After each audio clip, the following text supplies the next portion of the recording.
I'd like to talk about what makes life worth living. And I think one of the important things for us to realize, whether we're believers in a religion or not believers in a religion, one of the important things for us to realize is that we're here for a limited amount of time and then we're gone. And so we have the special ability to decide what it is that we'd like to experience while being here. Have you noticed that wealthy people find it necessary to get more and more wealthy?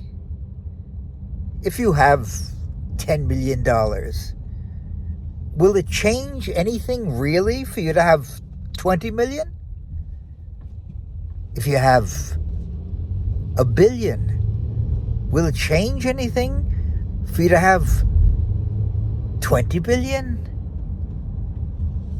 Is it really meaningful to have earned a great amount of money and then to find yourself making rocket ships? What is that? Where does that take you? What are you trying to accomplish? And I think what we ought to be thinking about is trying to accomplish living decent lives and leaving the world somewhat better when we leave it. That would be wonderful, wouldn't it? To have the sense that you've done what you could do. If you're a believer, that's fine. You think your religion is the true religion, and the other religions are mythology or whatever. But the truth is, to believers in those other religions, your religion is mythology. So you have to say, if I'm a believer, I think my faith is true, but I know that those other people think the same thing of their faiths. And so the best thing that all of you can do is believe in your particular faith, but accept the fact of those other faiths. And then, if possible, update that faith.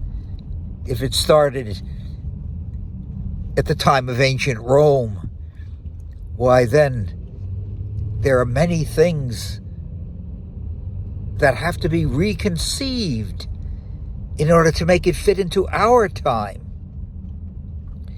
Now, what do I mean by ancient Rome? Well, ancient Rome was that great republic, and then it was that emperor's situation with Augustus and those who followed him. They had forms of punishment which were monstrous. Those of us who believe in Jesus having been crucified have to know that that was just a standard Roman punishment for crimes that they especially disliked. Standard. My goodness gracious. So, we have to say, if we're Christians or if we're Muslims or if we're Jews, we have to update our faith in such a manner as to allow us to accept the faiths of other people positively. And by positively, I don't mean we believe in those faiths. I mean that we believe in the responsibility of allowing other people to have their own.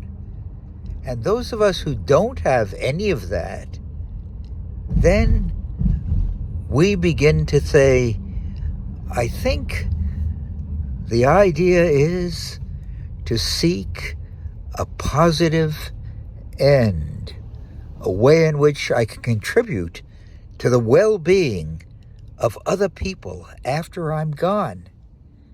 Contribute as much as I can while I'm here.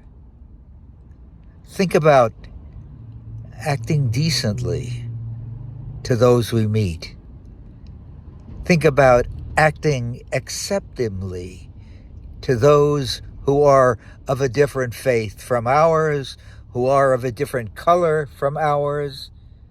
All those distinctions that we now talk about are minimum distinctions within the realm of Homo sapien. We're brothers and sisters, literally, and we must therefore act lovingly towards one another. Thank you so much for being with me for these thoughts.